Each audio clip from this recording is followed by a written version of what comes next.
Ang dalagang ito ay isa sa mga pinakamahusay na estudyante ng batas noong nakaraang taon dahil nanalo siya sa isang malaking kaso. Habang kinakapanayam ng mga reporter, pumasok ang senior lawyer na si Lukson at humarang. Hindi maintindihan kung ano ang nangyayari, ngunit si Kian Wei ay natigilan dahil siya ay isa lamang hamak na assistant sa Zhanying Law Firm. Nagalit siyang nakatayo at pinanonood ang kanyang amo na kinakapanayam habang siya ay nakatayo roon nakahiyahiya. Naalala niya noong 2011 noong pareho silang estudyante at magkasamang tumanggap ng All-School Outstanding Student Scholarship. Nagkaroon na sila ng masamang impresyon sa isa't isa mula noon at hindi gusto ang ugali ng isa't isa. Ang 4 na taon ni Kian Wei sa Universidad ng Batas ay naging napakatagumpay. Ngunit pagkatapos ng 11 taon ng pagtatrabaho, bumalik siya rito upang maging assistant ng taong kinamumuhian niya at hindi pa man kalahati ng sahod niya ang sahod nito. Ganoon din sa ibang kasamahan sa kumpanya. Si Lukson ay laging may mapang-aping at mapanuyang saloobin, kaya ang lalaking kasamahan ay umalis dahil napilitan siyang bawiin ang kaso. Habang nagpupulong, natuklasan niya na si Kian Wei ay nasa labas at nakikinig ng palihim. Kaya kailangan ni Lukson na lumabas at paalalahanan siya na magdahan-dahan baka paalisin siya. Pagkatapos, nagpunta si Kian Wei kay Lukson upang humingi ng pagtaas ng sweldo dahil ang mga dalawagi sa kumpanya ay na-promote na, ngunit siya ay nananatili sa kanyang posisyon. Sige na, hindi ka pa tapos sa bar exam. Anong klaseng promotion pa ang pinagsasabi mo? Naalala niya noong una si Kian Wei ay may crush na nagngangalang Chong Wen. Naghiwalay silang dalawa sa isang romantikong kalsada na puno ng nahuhulog na dahon ng taglagas. Nangako sila na kapag nagtagumpay na silang pareho, babalik sila at maghahanapan. Naalala ni Kian Wei ang mga alaala at nalungkot dahil ngayon ang araw na babalik si Chong Wen sa bansa. Nang balak niyang makipagkita sa kanyang crush, biglang tumawag si Lukson at inutusan siyang gawin ang ilang bagay para sa kanya. Kahit na nagbakasyon na siya isang buwan bago iyon, tinakot siya ni Lukson. Nang hindi gumana ang pananakot, sinimulan ni Lukson ang panunuhol sa pamamagitan ng isang malaking kaso kasama ng bayad sa taxi para sa isang taon. Dahil nakita niyang maganda ang alok, hindi na tinanggihan pa ni Kian Wei. Isinakripisyo niya ang kanyang araw ng pahinga upang matapos sa takdang oras na ibinigay ni Lukson. Pagsapit ng gabi, oras na para sa kanyang pakikipagtagpo sa kanyang crush na si Chong Wen, kaya nagpaalam siya kay Lukson upang asikasuhin ang kanyang personal na gawain at pagkatapos ay tatapusin niya ang trabaho. Sa pagdating sa party, hinarang siya ng tagapamahala dahil hindi siya imbitado at hindi angkop ang kanyang damit. Lumabas si Chong Wen, nagwapo at sinagip si Kian Wei. Marami na siyang pinagbago at nagtagumpay na sa buhay. Isang assistant ng pangkalahatang manager ang lumabas at pinagsabihan si Chong Wen dahil sa basta-basta na pagpasok ng isang tao mula sa Zhanying Law Firm.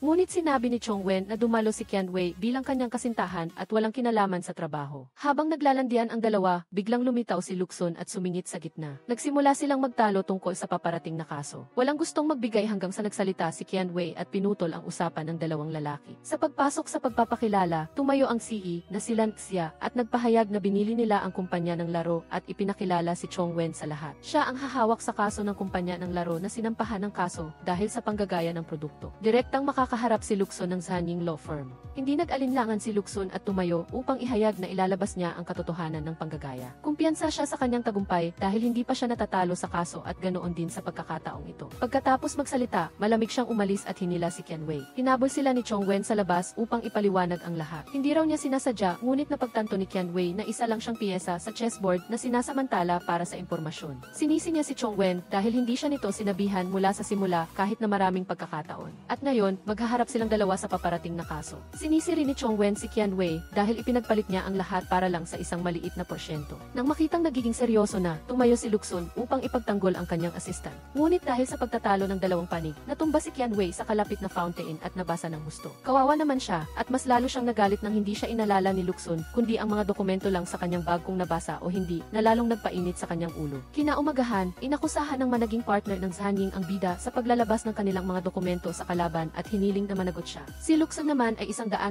na nagtitiwala sa kanyang assistant na hindi niya ito ginawa. Nagkaroon ng matinding pagtatalo sa pagitan ng dalawang panig at walang gustong magpatalo hanggang sa pumasok si Kian Wei at inako ang lahat ng responsibilidad sa paglalabas ng impormasyon. Tinanggap niya ang pagbibitiw at umalis kaagad sa kumpanya. Kinaumagahan, si Kian Wei ay nag-iisa na umiinom sa isang bar nang lumapit si Lukson. Nagbigay siya ng ilang salita ng paghihikayat at nangako na hahanapin ang ebidensya upang patunayan ang kanyang pagiging inosente sa kaso ng pagwasak ng ebidensya. Ang pagtakas ay hindi makalulutas ng anuman, mas mabuting harapin ito ng direkta. Naalala niya ang alaala noong 2014 na sa kompetisyon ng pagtatapos ng batas na hindi niya nasalihan dahil sa aksidente ng kanyang ama at hindi ito nakaligtas. Nag-iwan ito ng malaking peklat sa puso ni Kian Wei. Ngunit ang mabait na amo na si Lukson ay nangako na sasamahan siya at makikipaglaban upang mabawi ang katarungan at kailangan lang niyang magkaroon ng pananalig.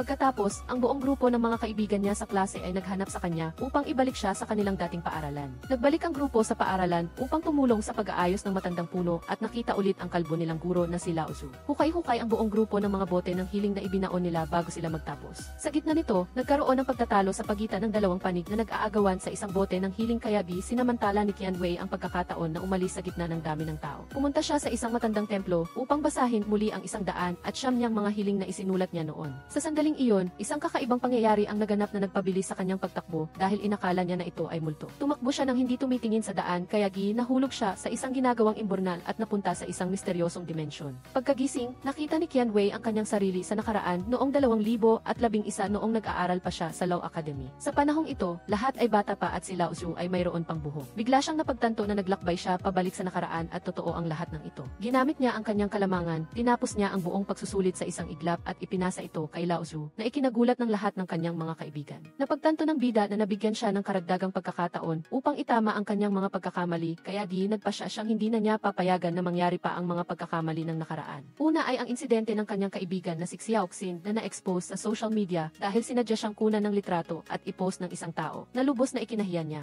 Binago ito ni Qianwei at pinigilan ang insidente na mangyari, sa halip ay nabasa si Luxun. Balak niyang sisihin si Qianwei sa paggawa ng ganoong aksyon, ngunit hindi niya ito boss noong 2011 kaya sumagot siya. Nagtalo ang dalawa ng ilang sandali hanggang sa lumabas si Lao Tzu at pinaghiwalay sila. Sa sandaling ito, napagtanto ni Qianwei na buhay pa ang kanyang ama at gusto niya itong hanapin kaagad. Balak niyang umakyat sa bakod palabas, ngunit nakasalubong niya si Chongwen noong 2011.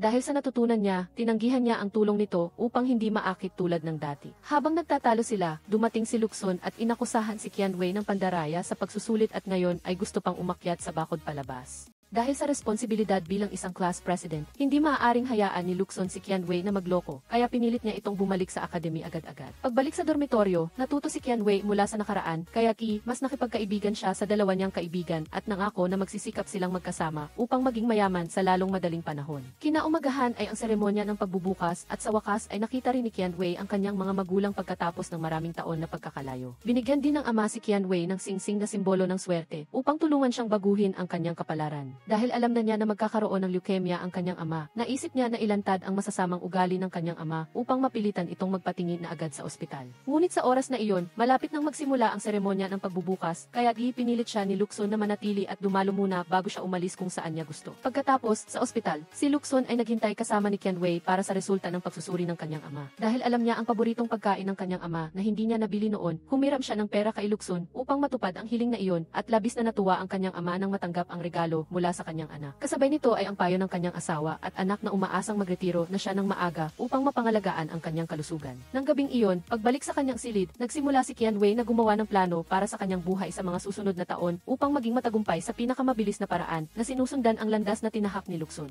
Higit sa lahat, babaguhin niya ang nakaraan upang hindi na mamatay ang kanyang ama sa sakit na leukemia. Narinig din ni Qianwei ang tungkol kina Xiaoxin at Luxun na childhood sweethearts na itinakda na para sa isa't-isa mula pagkabata. Ngunit kalaunan ay nagkaroon ng damdamin si Xiaoxin para sa kanyang nakababatang kapatid na si Qianchuan, kaya mas gusto niyang ipares si Luxun at Xiaoxin. Ang pangunahing layunin ay upang malibang siya sa pag-ibig at makalimutan ang pag-aaral at magkakaroon ng pagkakataon ang pangalawa sa klase na tulad niya. Ito ay para rin iligtas ang kanyang kapatid mula sa isang malungkot na buhay dahil sa pinsala na natamo niya habang pinipigilan ang magnanakaw ng damit panloob na nagpilit sa kanyang talikuran ang kanyang pangarap na maging atleta. Mula noon, hindi na maghihiganti sa kanya ang magiging boss na si Luxun dahil sa pagkakamali na kinuha ng kanyang pamilya ang asawa nito. Isang patok sa dalawang layunin, kaya nagsimula siya kaagad sa kanyang plano. Ang una niyang gagawin ay hulihin ang magnanakaw na espesyalista sa pagnanakaw ng damit panloob ng mga estudyante. Pagkatapos ng ilang habulan, ipinasa ng magnanakaw ang lahat ng ebidensya kay Luxun na labis na ikinagulat niya at hindi niya maintindihan. Nang makita ito, balak na hulihin ng security ng paaralan si Luxun, ngunit ipinagtanggol siya ni Qianwei. Ang lalaking ito naman ay ayaw makipagtulungan at umarte, kaya napilitan si Qianwei na maghanap ng ibang paraan. Dahil alam na niya ang pagkakakilanlan ng magnanakaw, dinala niya ang buong grupo sa bahay ng lalaki upang ilantad siya. Sinabi niya ang lahat ng mga lihim ng lalaki, kaya hindi na ito nakapagpapaliwanag pa.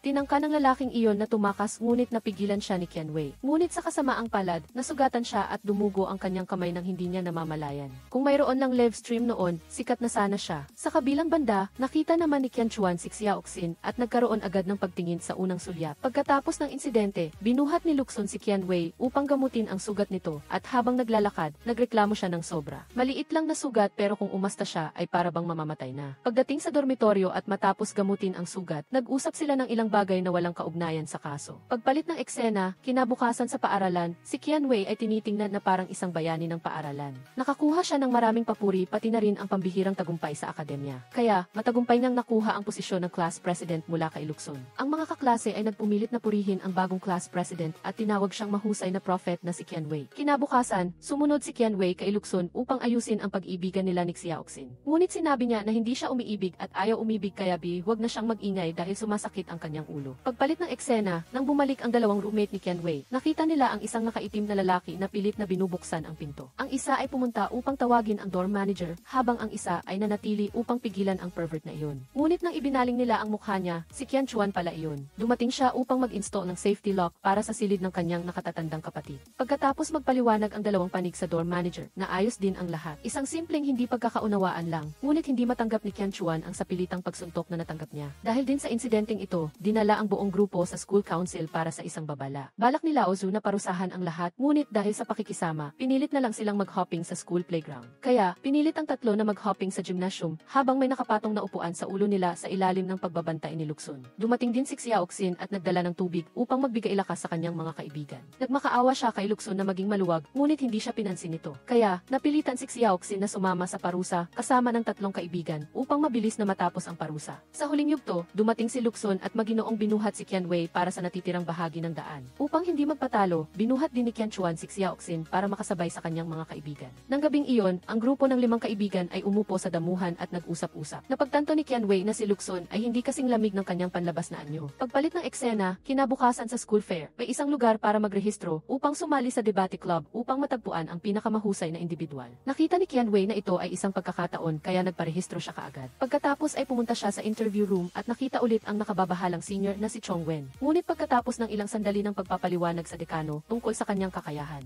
dahil alam na niya ang mangyayari sa hinaharap, si Qianwei ay napakakumpiyansa na ipinakita ang kanyang personalidad. Nagtagumpay siyang humanga sa dekano at maging sa senior na si Chongwen. Pagpalit ng eksena, kinabukasan, ang pangkalahatang debate ng mga mag-aaral na nakapasa ay naging napakasigla. Ang dalawang mag-aaral na sina Qianwei at Luxun pa rin ang pinakamahusay. Sa lalong madaling panahon, nakapasok na sila sa finals upang malaman kung sino ang pinakamahusay. Sinimulan nilang dalawa ang proseso ng pagkontra sa pananaw ng isa't-isa tungkol sa isyu ng pag-ibig at kasal. Ang dalawa ay nagkontra at lumipat sa personal na pag-atake na nagpilit na ipagpaliban ang laro. Pagkatapos ng debate, nakipagkita si Chongwen kay Qianwei ng sarilinan upang purihin siya. Habang nag-uusap, pumasok si Luxun at sinira ang kapaligiran. Pagpalit ng eksena sa debate kinabukasan, inilabas na ang paksa. Ngunit parehong gusto ni na Luxun at Qianwei na kanselahin ang kompetisyon dahil sinabihan na sila ng paksa bago iyon. Dahil sila ay matuwid, gusto nilang magkaroon ng patas na laro. Ngunit ito ang hamon na ibinigay ng dekano at ng senior upang malampasan ng dalawa. Higit sa inaasahan, matagumpay na nalampasan ng dalawang kandidato ang pagsusulit na walang katulad. Ipinahayag ng dekano na lalabagin niya ang panuntunan at gagawing kapitan ng dalawang grupo ang dalawa. At ganoon na, nagtabla ang ating Perez. Kinabukasan, nagsimula ang dalawang grupo ni na Qianwei at Luxun na makipagkumpetensya sa isang charades competition. Dahil sa kakayahan niyang malaman ang kinabukasan, nasagot ni Qianwei ang lahat ng riddles na humanga ang lahat sa kanya. Dumating ang bahagi kung saan babawi ang grupo ni Luxun. Tinulungan niya itong sagutin ang riddle ng senior. Ang layunin ay para manalo si Luxun at maturuan siya ni senior Chongwen. Ngunit ang desisyon pala ay si Chongwen ang magtuturo sa female lead, habang si Luxun naman ay tuturuan ng senior na babae. Tinangka niyang kumbinsihin ang senior na baguhin ang kanyang desisyon, ngunit matibay na ang kanyang pasya. Natapos ang debate na may malakas na ulan. Pumunta si Chongwen upang kamustahin si Qianwei, ngunit nanatili siyang malamig sa kanya. Hindi rin niya maintindihan kung bakit. Pagbalik sa dormitoryo, naalala ni Qianwei ang nakaraan na nangyari sa senior na si Chongwen. Nang panahong iyon, pinalampas niya ang debate, ngunit kapalit nito ay ang espesyal na atensyon mula kay Chongwen. Mula noon, nabuhay siya sa ilalim ng anino nito at tinulungan siya nito sa kanyang trabaho sa batas. Nang umalis ito, saka lang niya napagtanto na nabuhay siya sa isang hawla na itinayo ni Chongwen. At sa pagkakataong ito, hindi na niya papayagan na mangyari ito ulit. Kasabay nito, dumating si Luxun at ibinigay sa kanya ang paksa ng huling debate competition.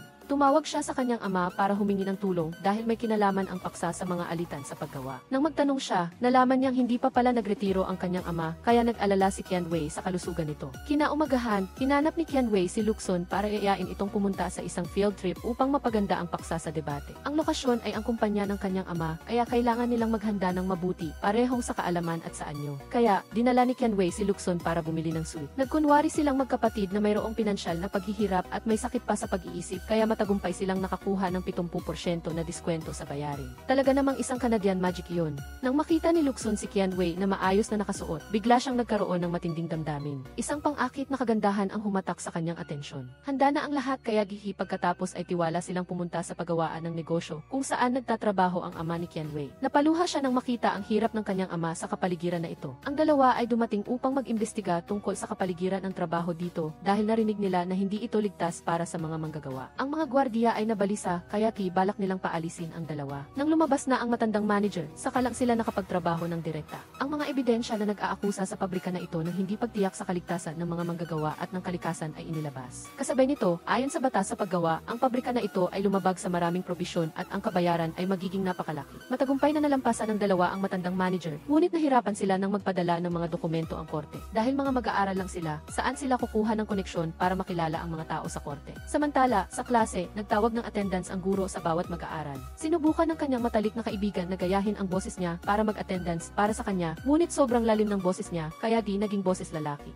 At ang judge pala sa korte ay kakilala ni Luxun. Lumalabas na may mataas na posisyon ang ama ng binata, kaya kilala siya ng maraming tao. Agad na nagbago ng ugali ang matandang manager at natakot. Matagumpay silang nakalusot ulit sa kanya. Pagbalik sa investigasyon, gusto ng dalawa na linawin ng matandang manager ang tungkol sa pondo na kinuha niya sa pagbili ng mga hilaw na materyales. Naapektuhan ang mga manggagawa at ang kapaligiran ng trabaho dahil sa mababang kalidad ng mga materyales. Tinakot nila ito sandali at pagkatapos ay nagbigay ng solusyon sa paghaharap upang mapabuti ang kalidad ng kapaligiran ng trabaho. Ang isa ay kumita ng pera at magbayad ng kompensasyon o hindi na kailanman kikita pa ng pera. Sapagkat narinig niya ito, natakot ang matanda na pumayag at agad na tiningnan ang draft ng kasunduan ng dalawa. Sa matagumpay na pag-uwi, ang mga magulang ni Qianwei ang pinakamasaya. Dahil sila ang nagtatrabaho sa pabrikang iyon at direktang nakinabang sa mga pribilehiyong napanalunan ng dalawang bata. Sa sandaling ito, tumawag ang tatay ni Luxun para pilitin siyang magmadali at magkaroon ng kasintahan dahil ang kanyang ina ay sabik na para sa isang apo. Nang marinig ito, agad na gustong ipareha ng tatay ni Qianwei ang kanyang anak na babae at si Luxun. Ngunit mariin na tumanggi ang binata at sinabing hindi niya talaga gusto ang isang taong tulad ni Qianwei. Napakabigat na ng mga problema at marunong pa sumagot. Nang marinig ang mga komentong iyon, hindi nagalit ang tatay kundi hinangaan pa si Luxun dahil tanging siya lang bukod sa kanya ang nakakaintindi sa ugali ng kanyang anak. Samantala, masaya si Qianwei dahil palapit na siya sa unang posisyon, tinatalo si Luxun palabas sa karera. Nagbago ang eksena patungo sa Xiong Yuan Cup debating competition na inorganisa ng paaralan. Ito ang huling round kaya napakatindi. Ginamit ng magkabilang panig ang kanilang talino upang bigyang katwiran ang kanilang mga pananaw sa issue. Ang resulta ay nagkaroon ng napakahusay na pagganap ang koponan ni Qianwei. Dahil nanalo sila ng 3 sunod-sunod na laro, iminungkahi ng grupo na mag-celebrate sa pamamagitan ng pagkain.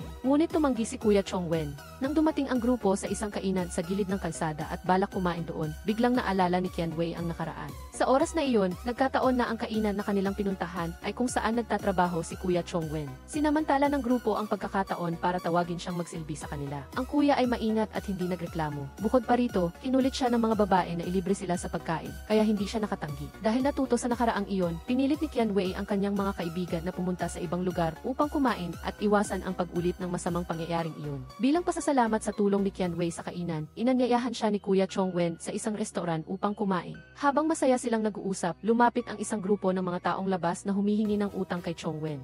Ito ang halagang naiwan ng kanyang tatay bago siya namatay. Nabayaran na niya ang punong guro, ngunit pinipilit pa rin nila ang matinding tubo. Nang umawat ang may-ari ng tindahan, lalo lang silang nagalit at sinira ang mga gamit doon. Sa sandaling ito, dumating si Luxun na parang isang Diyos at tinakot sila sa pamamagitan ng batas. Hindi na nakakuha ng pera, tinuruan pa sila tungkol sa batas, kaya nagitngit sa galit ang mga taong labas. Ngunit dahil ayaw nilang makulong, pinalampas na lang nila ang grupo ng binata sa pagkakataong ito. Pagkatapos, narinig ng 3 kabataan ang kwento ng kanyang kuya tungkol sa kapalaran ng kanyang pamilya. Ngunit hindi siya sumuko sa pagsisikap dahil sa kahirapan at dahil naunawaan ito, humanga ang lahat sa kanya. Binati rin nila siya ng maagang tagumpay sa landas na tinatahak niya. At pagkatapos, matagumpay na nakapaglingkod si Chong Wen bilang opisyal ng Student Council ng Guang University. Sa unang tagumpay na ito sa kanyang karera, nagbago ang eksena, niyaya ni Qianwei si Lukson na mag-hangout sa center area. Bigla, nakita nila ang nakababatang kapatid na si Qian Chuan at si Xiaoxin na nag-skating doon. Kaya, sinamantala ni Qian Chuan ang pagkakataon na yayain si Lukson na sumali sa laro upang bigyan ng pagkakataon na magkalapit ang dalawa. Ngunit hindi alam ng ate niya na gusto ni Qian Chuan si Xiaoxin, kaya pinigilan niya ito ng husto. Pagkatapos, binalak ng pangunahing aktres na gumamit ng bubbly gun para lumikha ng isang romantikong eksena para sa dalawa, ngunit aksidenteng nadulas. Naalayan siya ni Lukson at nagkaroon ng napakaromantikong eksena. Matapos ang kanilang lakad, umalis ang apat. Gusto ni Lukson na itulak ang relasyon ni Qian Chuan at Xiaoxin, kaya pinilit niya si Qianwei na umuwi kaagad. Ngunit hindi nakipagtulungan si ate Qianwei at tumawag ng taxi para ihatid ang kapatid niya pauwi muna. Ang layunin ay bigyan ng pagkakataon si Lukson na ihatid si Xiaoxin pauwi, ngunit ayaw niya. Nagbago ang eksena, nagdaos ang paaralan ng isang kompetisyon sa pagsisimula ng negosyo para sa mga mag-aaral. Ang proyekto ni Lukson ay umarkila ng mga payong, at kay Qianwei naman ay tulungan ang mahihirap na mag-aaral sa gastusin at pag-aaral. Dahil sa proyektong iyon, natulungan at labis na sumuporta ang mahihirap na mag-aaral. Kasama rin si Kuya Chong Wen sa mga tinutulungan at alam niya agad na ito ang proyekto ni Qianwei. Sa seremonya ng paggagawad para sa mga matagumpay na proyekto, kung saan parehong dumalo sina Lukson at Qianwei, lubos siyang humanga sa talento ni Qianwei. At sa isang hindi inaasahang pagkakataon, naghalikan sila sa harap ng maraming estudyante ng paaralan.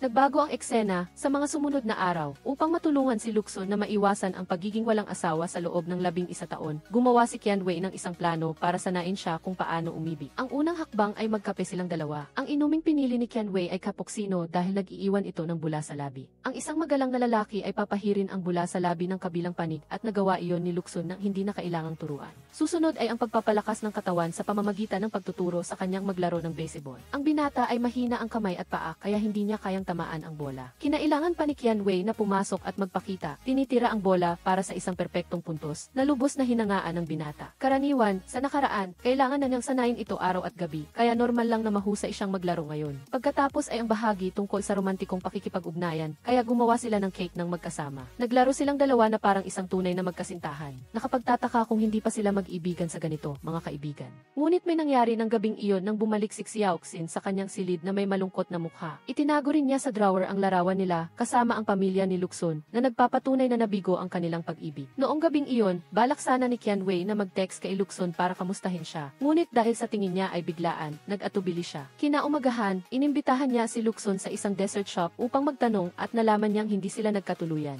Kaya, pinili nila ang dessert shop na ito bilang kanilang breakup dessert shop para magkasamang maranasan ang kabiguan sa pag-ibig kay Xiaoxin. Ngunit nakakalungkot na pinaghandaan ni Lukson ang kanilang date. Ngunit wala siyang kasama ngayon. Kaya, kailangang maging kadate ni Qianwei para ituloy ang date. Una, kumain silang dalawa sa isang marangyang restaurant. Sinundan ni Lukson ang libro at binigyan si Qianwei ng isang sorpresa sa pamamagitan ng paghila sa kanya na tumakbo palayo pagkatapos kumain ng hindi nagbabayad. Narinig niya kasi sa libro na mas magiging interesante ang mag-asawa kung gagawin nila iyon. Ngunit sa totoo lang, binayaran na niya ang lahat dahil walang sinumang gagawa ng ganoon. Pagkatapos, nanood silang dalawa ng sine dahil nabili na rin naman ang mga tiket. Pauwi na sila nang tuksuhin si Qianwei ng dalawang lasing at walang pag-aatubili. Humarap si Lukson upang ipagtanggol siya. Naglaho silang parang bula, nagbago ang eksena patungo sa isang student exchange trip ng mga estudyante ng batas. Napakaraming tao ang sumali sa biyaheng ito at nangako na magiging napaka-interesante. Sa bus, ang mga lalaking estudyante ay pinalibutan si Xiaoxin dahil alam nilang siya ang anak ng isang sikat na tao sa industriya ng stock market. Umaasa silang makipagkaibigan para makakuha ng pabor, ngunit nasira ito ni Qianwei. Nakipagtulungan siya kay Kuya Chong Wen at matagumpay na pinalayas ang nakakainis na mga lalaking estudyante. Sa lawan ng bangkang pato, pinalibutan ulit ng mga lalaking estudyante si Xiaoxin, ngunit agad itong hinarang ni Qianwei. Inayos niya na sumakay sina Xiaoxin at Lukson sa isang bangka upang bigyan ng pagkakataon ang mag-asawa.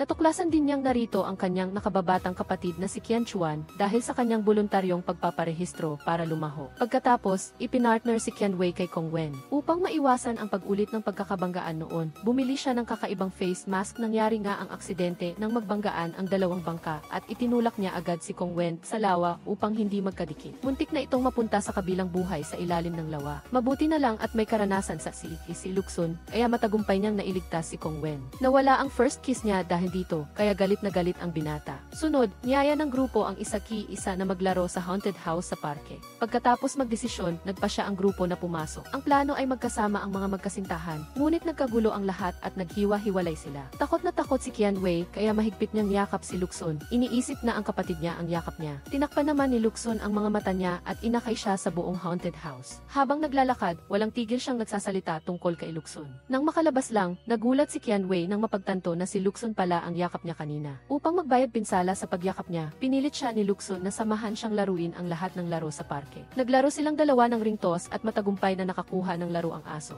Ngunit dahil alam niyang allergy si Lukson sa balahibo ng aso, pinakiusapan niya ang may-ari na palitan ang tuta ng isang aklat. Kasunod nito, sumakay silang dalawa sa Ferris wheel. Ibinigay ni Qianwei kay Lukson ang aklat na binili niya ng mura sa halagang 250 yuan. Ngunit paanong nalaman niyang 50 yuan lang pala ito? Isang ang napakalaking pagkakamali. Samantala, ang natitirang grupo ng mga kaibigan ay nagkayayaang maglaro sa adventure game area. Pagkatapos mag-ingganyuhan, sumakay din ang grupo sa roller coaster. Pagkatapos maglaro, halos lumabas na ang bituka ni Qianchuan. Kaya, naglaro na lang ng kotse ang grupo pagkatapos para mas maging kalmado. Nagpakuha sila ng litrato ng magkasama upang itago ang mga sandaling iyon. Pagkatapos ng isang nakakapagod na araw ng paglalaro, nag-check-in ang grupo ng mga estudyante sa isang napakagandang villa na may tanawin ng dagat. Samantala, kailangang kalkulahin ni Qianwei ang lahat ng ginastos para sa trip upang mag-ulat sa paaralan. Ngunit hindi niya maalala dahil sa napakaraming maliliit na bagay. Ngunit buti na lang at tinulungan siya ni Chongwen na i-match ang mga numero dahil na-save niya ang mga bayarin sa email. Ang invoice na napinsala dahil sa tubig ay inalok niyang kunin ulit para kay Qianwei, na lubos niyang ikinatuwa. Nagbago ang eksena, noong gabing iyon sa Hardin ng Bulaklak, nagkaroon ng confession scene ang doktor at si Shaiyun sa tulong ni Qianchuan. Matagumpay nilang tinanggap ang pag-ibig ng isag-iisa. Hindi talaga nasayang ang pagsuporta ni Qianchuan sa romantikong sitwasyong ito. Kasunod nito, si Shaiyun naman ang tumulong kay Qianchuan na umamin kay Xiaoxin, doon din sa Hardin ng Bulaklak. Sinabi ni Qianchuan ang kanyang taos-pusong damdamin kay Xiaoxin. Binigyan niya ito ng crystal bracelet, ngunit ang kristal ay maganda, ngunit napakahina at madaling makasakit ng iba. Tulad din ng pag-ibig na parang kristal, mariin na tinanggihan ni Xiaoxin ang damdamin ni Qianchuan. Sa kabila ng matinding pagsisikap niya, kailangan niyang tumanggi dahil ayaw niyang may masaktan. Kaya, walang nangyari sa plano ni Qianchuan at Shaiyun, kaya naupo silang dalawa at uminom ng beer habang nag-uusap. Sa pamamagitan ng taos-pusong pagpapalakas ng loob ni Shaiyun na mahaba pa ang buhay at marami pang babae, bakit kailangan mag-alala, mas lalong na-motivate si Qianchuan. Sa kabilang banda, naglalakad naman si Lukson at Qianwei. Nang mapansin niyang tila pagod na si Qianwei, binuhat niya ito sa kanyang likod at binuhat siya sa buong daanan. Sa kanilang pag-uusap, napansin ni Qianwei na hindi naman pala ganoon kalamig ang lalaking ito tulad ng kanyang hitsura. Malayo rin sa ugali niya 11 taon mula ngayon nang naging boss niya ito. Natapos din sa wakas ang outing at bumalik na ang mga estudyante sa paaralan tulad ng dati. Biglang hindi na mapigilan ni Qianwei at Lukson na isipin ang isa-isa. Nagbago ang eksena, noong araw na iyon, nagdaos ang paaralan ng isang libreng legal consultation para sa mga residente. Ang ilang matatanda roon ay tiningnan ang booth ni Qianwei nang may paghamak dahil iniisip nilang hindi niya kayang maging abogado dahil babae siya. Ngunit humarap si Kuya Chongwen at ipinagtanggol siya, ipinakita sa lahat ang talento ni Qianwei at ang kanyang mabilis na pag-iisip sa paglutas ng problema. Kaya, matagumpay niyang nahikayat ang mga matatanda na pumunta sa kanyang booth upang makipag-usap. May isang napaka-espesyal na kaso doon, iyon ay isang matandang malapit ng mamatay na gustong gumawa ng testamento. Ibibigay niya ang kanyang donasyon sa isang organisasyon at hindi sa kanyang mga anak. Nang marinig ang kwento, agad na nahulaan ni Qianwei na ang problema ay hindi sa testamento, kundi nagagalit ang matanda sa kanyang anak. Matagal nang hindi umuuwi ang anak at nagpapadala lang ng mga regalo. Sa edad na ito, hindi na niya kailangan ng pera, kundi atensyon lang ng kanyang mga anak. Kaya, pinakalma ni Qianwei ang matanda at nakaisip ng solusyon. Matagumpay niyang pinag-ugnay ang mag-ama at naging masaya ulit sila. Ang susunod na kaso ay tungkol sa dalawang bata na nag-aagawan sa isang stuffed toy mula sa claw machine. Sa edad na ito, ang paggamit ng batas para ipaliwanag sa kanila ay parang nag-aaksaya lang ng oras at pagsisikap. Kaya, kinailangan ni Qianwei at Chongwen na pumunta sa claw machine upang kumuha pa para sa dalawang bata. Samantala, sinamantala ni Lukson ang oras upang tulungan ang dalawang bata na magkabati. Kasabay nito, bumalik sina Chongwen at Qianwei at binigyan ang dalawang bata ng bagong stuffed toys para mabilis na silang umalis. Pagdating sa susunod na kaso, may isang matanda na nagmamadaling humingi ng tulong dahil nawalan siya ng malaking halaga ng pera na higit sa 3 30,000 yuan. Ilang piraso na lang ng papel ang natira sa envelope. Noong nakaraan, nalutas na ni Qianwei ang kasong ito, kaya alam niyang ang salarin ay ang pamangkin. Kaya, nang maihiwalay na niya ang maglola, tinakot agad ni Qianwei ang lalaki. Itong lalaki ay nakipagtalo at sinabing kanya ang pera. Nang matamaan sa itim na butas, naglabas siya ng pera para suhulan si Qianwei. Ginamit niya ang batas at pulisya para takutin siya, kaya nag-atubili ang lalaki at kinailangang sumulat ng isang kasunduan na hindi na niya ulitin bago siya palayain ni Qianwei. Pagkatapos magpirmahan, ibinalik niya ang pera sa pamangkin para makauwi na ang maglola. Ngunit tila napakatuso pa rin ng lalaki at gusto niyang makuha ang ipon ng lola niya. Lihim na sinundan ni Chongwen ang galaw ng lalaki. Nahuli ni Chongwen ang lalaking nakikipag-usap sa ibang mga hooligan na may masamang balak sa legal consultation team. Pinalala ni Lukson ang sitwasyon, hindi pa nakatulong, nanood lang siya at nagkomento sa labanan. Hinihikayat pa si Kuya Chongwen na lumaban ng mas malakas at huwag maging mahina. Hindi inaasahan na ang isang mapagpakumbabang iskolar tulad ni Chongwen ay magiging marahas din pagkaraan ng ilang sandali. Dumating din ang pulisya at kinontrol ang kaguluhan. Matapos ang pag-aayos sa presinto, pinalaya si Chongwen habang ang grupo ay pinarusahan dahil sa paggambala sa kaligtasan at kaayusan. Maingat pang binilhan ni Lukson ng gamot ang kanyang kuya, na labis niyang ipinagpasalamat. Nag-usap ang dalawang binata at binanggit si Qianwei. Gusto nilang itago ang insidenteng ito ng away para hindi siya mag-alala. Pagkatapos, bumalik silang dalawa at nagsinungaling kay Qianwei na naaksidente sila sa bisikleta, kaya nagkaroon lang ng kaunting gasgas. Kasabay nito, nakatanggap si Chongwen ng abiso mula sa isang sikat na law firm sa buong bansa na gusto siyang imbitahan para makipagtulungan at syempre, hindi niya pinalampas ang pagkakataong ito. Nagbago ang eksena patungo sa susunod na kaso na tungkol sa domestic violence. Bukod pa rito, ito ay tungkol sa professor na nagtuturo sa grupo ng mga estudyanteng ito at sa kanyang asawa. Sa nakaraan, kailangan na ni Qianwei na asikasuhin ang kasong ito kasama si Chongwen. Pagkatapos, nagdiborsyo ang mag-asawa, ngunit nagdusa ang asawang babae sa violence sa mahabang panahon na hindi matanggap ni Qianwei. Bukod pa rito, ang panalo sa kaso at ang custody ng anak ay napunta sa Professor Wang na naging mansa sa career ni Qianwei. Ngunit hindi naawa si Chongwen doon dahil ang kinaroroonan niya ngayon ay bahagyang dahil sa tulong ni Professor Wang. Nakita rin ni Qianwei ang transfer request ni Chongwen nang gusto niyang iwan ang pagiging abogado at maging legal representative para sa nangungunang law firm na iyon.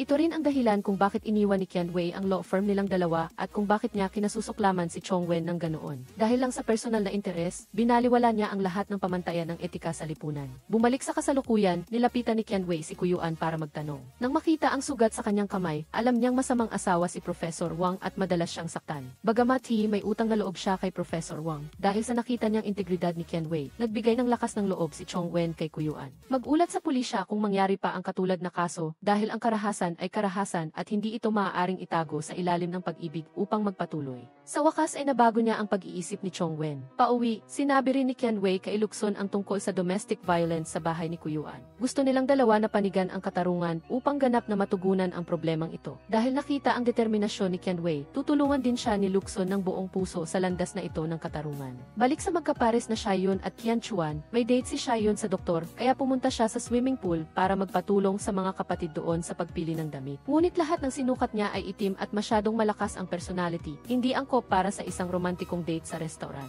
Nagpaayos siya ng kanyang buhok na parang leon para hindi na masyadong nakakabaliw. Ngunit sa restaurant, napagtanto ni Xiaoyun na ang doktor ay napakataas ng tingin sa sarili at pihikan. Tiningnan niya ang kanyang sarili at naramdaman niyang hindi siya bagay sa lalaking ito. Kaya, nang paalis na, ginawa niyang dahilan na makikipagkita siya sa kanyang mga kaibigan upang tanggihan ang doktor. Pumunta siya para makipagkita kina Qianchuan at sa mga kaibigan niya sa isang sidewalk store. Masaya siya habang nakaupo doon at nagkukwento ng mga simpleng bagay. Nagbago ang eksena, noong araw na iyon ay nagdaos ng concert para sa mga magkasintahan ang paaralan. Pumunta si Lukson para bumili ng tiket ngunit malas, naubos na. Ngunit si Xiaoxin ay maswerteng may 2 tiket kaya inayan niya itong sumama. Nayayon sa orihinal na balak ni Qianwei na mag-date ang dalawa, ngunit tila hindi siya masaya kahit kaunti. Magkahiwalay silang naglakad patungo sa magkaibang direksyon, ngunit ang kanilang isip ay nakatuon sa mga sandaling magkasama sila na talagang nakalilito. Kinaumagahan sa klase, mayroong aktibidad kung saan isusulat nila ang kanilang mga pangarap sa papel at ililibing sa ilalim ng isang puno. Pagkatapos ng 10 taon, babalik ang buong klase para hukayin ito at tingnan kung natupad ba ang pangarap. Habang nagkukwentuhan siya sa dalawang kaibigan tungkol sa hula sa hinaharap, tumawag ang nanay ni Qianwei at sinabing malubha ang sakit ng kanyang tatay at papunta na sa ospital.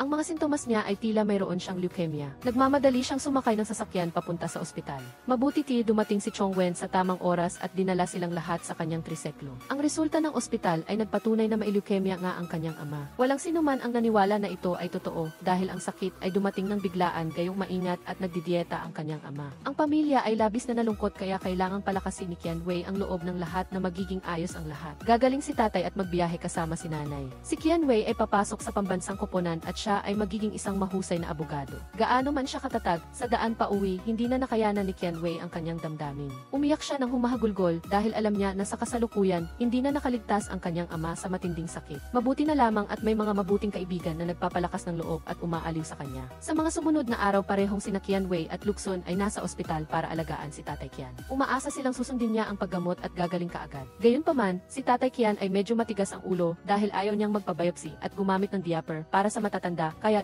tumakas siya sa ospital noong gabing iyon. Mabuti na lamang at nakita siya ni Qianwei at Lukson at dinala siya pabalik sa ospital para sa paggamot. Nang sumunod na araw habang kumukuha si Qianwei ng medical slip, nagulat siyang makita si Chongwen na naghihintay na roon. Nagising siyang maaga para pumila para kay Qianwei dahil nag-alala siyang matagal siyang maghintay. Ngunit si Lukson ay umuwi at naghanda ng espesyal na sabaw para kay Qianwei. Nagulat ang kanyang ina na makita ang anak na lalaki na napakahusay na. Ngunit nang dalhin niya ang sabaw sa ospital, nakita niyang nakaupo si Qianwei kasama si Chongwen na nagpaselo sa kanya. Kaya ipinapasok niya ang sabaw at ipinakain sa pamilya ni Qianwei. Pagbalik niya sa silid, nakita niyang pamilyar ang sabaw. Sa nakaraang katotohanan, may nagdala din ng sabaw na ito sa matandang Qian. Sa oras na ito, napagtanto niya na sa nakaraan o kasalukuyan, si Lukson ang nagluto nito. Kinabukasan, may kaunting problema ang magkapatid na Qianwei sa pagsasali ng dugo para sa kanilang ama. Tungkol naman kay Lukson, umuwi ang masipag na binata at nagluto ng espesyal na sopas para kay Qianwei. Nagulat din ang kanyang ina nang makita ang anak na lalaki na napakamasipag ngayon. Ngunit nang dalhin niya ang sopas sa ospital, nakita niyang nakaupo si Qianwei kasama si Chongwen kaya lubos siyang nagsiselos. Kaya't dinala niya ang sopas at ipinakain sa lahat ng miyembro ng pamilya ni Qianwei. Nang bumalik siya sa silid, nakita niyang pamilyar ang sopas na ito. Sa naunang katotohanan, may nagdala na rin ng sopas na ito kay Tatay Qian.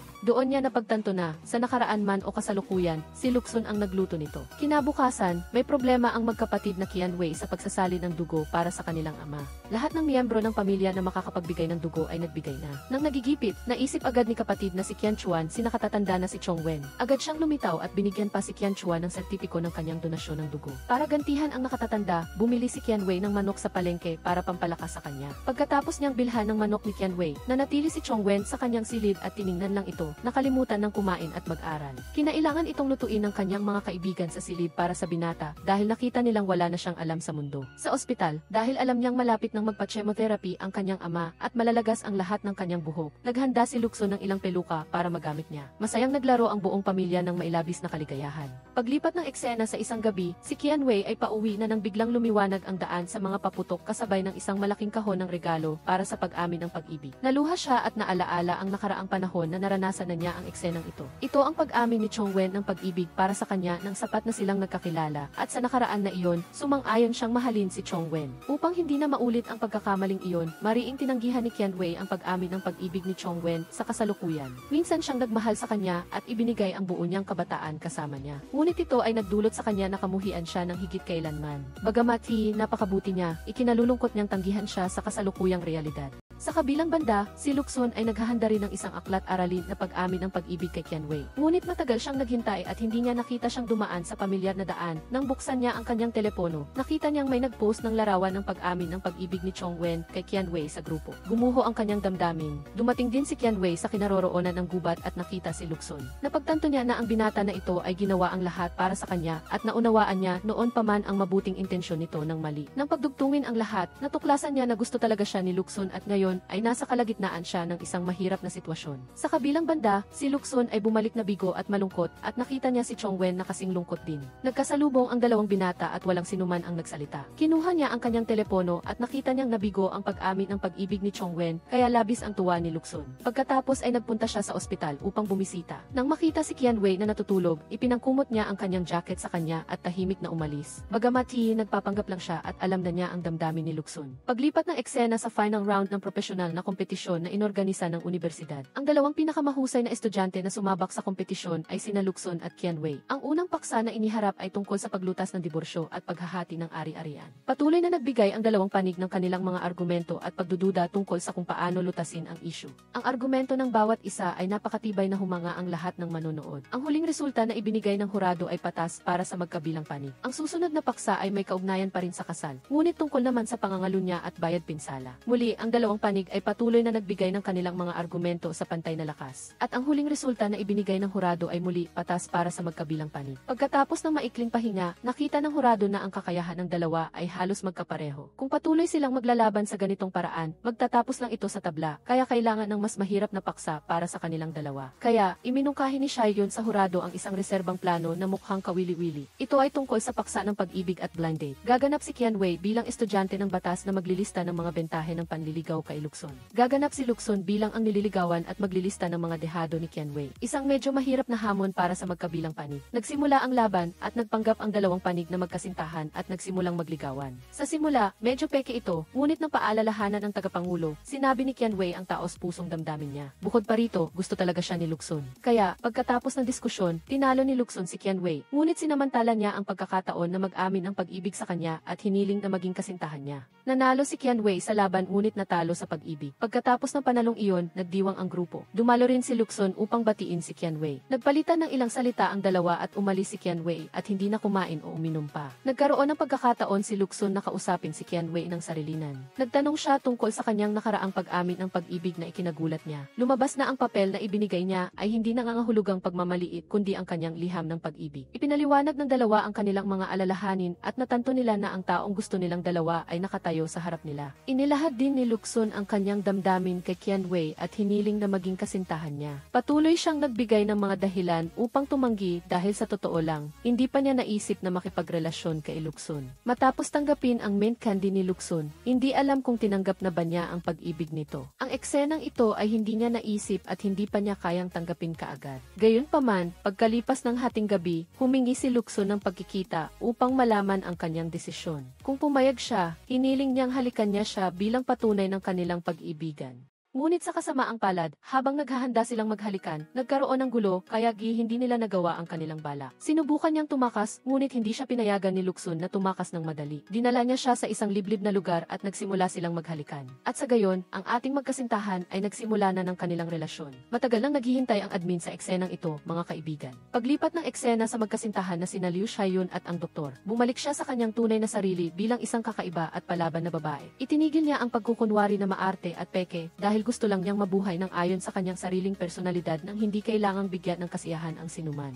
Bukod pa rito, ang restoran na ito ay ang lugar na gusto ng doktor. Samantalang siya, mas gusto niyang kumain ng snail noodle kahit pamabaho ito. Isa lang ang pagpipilian, kumain o umalis. Ngunit hindi ito kayang gawin ng doktor at talagang magkaiba ang mundo nilang dalawa. Hindi sila bagay para sa pag-ibigan kaya mas mabuting huwag na lang pilitin na pasayahin ang isa't isa para hindi na mag-aksaya ng oras. Nang umalis ang doktor, dumating naman si Qian Chuan at ang kanyang mga kaibigan sa klase. Pinalakas nila ang loob ni Shaehyun kaya sumigla siyang muli. Paglipat ng eksena sa paaralan na magsasagawa ng Student Art Festival at wala pang lahok ang klase ni Kian-wei. Nag-aalala si Guru Zhao kaya tinawag niya si Shaehyun para magparehistro dahil alam niyang may talento rin siya sa sining. Ngunit agad itong tinanggihan ng mga estudyante dahil sa kanyang sintonadong boses, tiyak na matatanggal siya kaagad. Alam ni Kian-wei na pangarap ni Shaehyun ang kumanta kaya gumawa siya ng plano. Pagkatapos ay nagpahayag siya sa harap ng buong klase na susuportahan nila si Shaehyun na sumali sa pagtatanghal. Sa tulong ni Lukson, sumang-ayon si Guru Zhao na tanggapin ang aplikasyon ni Shaehyun. Pagkatapos nito, sabay-sabay ding tumayo ang ibang estudyante at sinuportahan si Shaehyun na lumahok sa kompetisyon na ito. Ginawa ito ni Lukson upang makipagbati sa kanyang kasintahan, ngunit hindi pa rin siya pinapansin nito. Pagkatapos nito, pumunta si Kian-wei upang makipagkita sa guro na namamahala sa sining at nakipag-usap sa kanya tungkol sa script na balak nilang itanghal sa darating na kompetisyon. Dahil sinabi ng guro na walang kabuluhan ang script, gabi-gabi siyang ginulo ni Kian-wei at ng kanyang mga kaibigan, umaasang papayag siyang aprubahan ito. Paglipat ng eksena sa general rehearsal ng mga pagtatanghal, tumayo si Shaehyun upang itanghal ang Scorpion Spirit Musical. Ngunit dahil sa kanyang sintonadong boses, walang sinuman ang makatiis na makinig. Nagpilit ang kanyang mga kaibigan na ito ay isang bagong talento at ang paraan ng kanyang pagkanta ay isang espesyal na variant.